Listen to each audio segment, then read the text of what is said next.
at the beach, listening to the waves and the birds, and reading the Bible, talking about Jesus's time on earth with his disciples. And one of the stories that is being read now is called, well, Jesus feeding the 5,000. The apostles came back and told Jesus everything that they had done. He took them with him, and they went off by themselves to a town named Bethsaida. They followed him.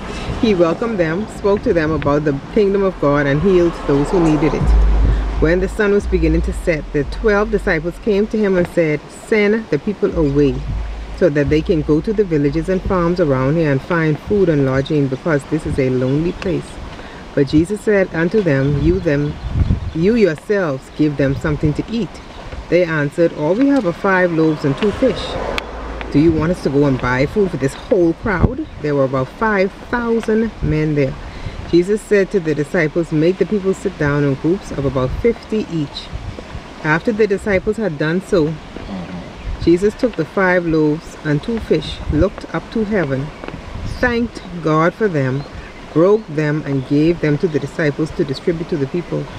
They all ate and had enough, and the disciples took up 12 baskets of what was left over. What are some of the things that you think that story should instill in us? No matter how big the crowd is, less can become more. Yeah. I'm teaching about, I should say, without faith and believing. Not them have no faith.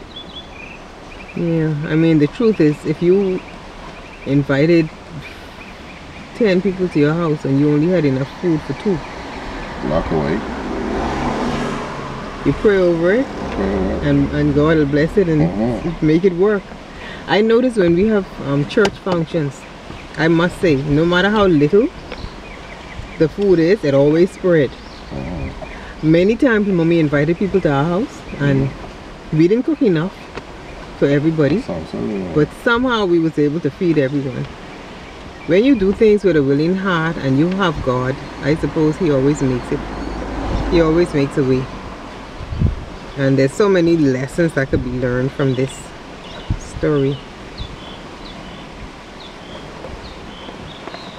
Because not only did they eat and had enough, but they took up 12 baskets of what was left over. To God be the glory.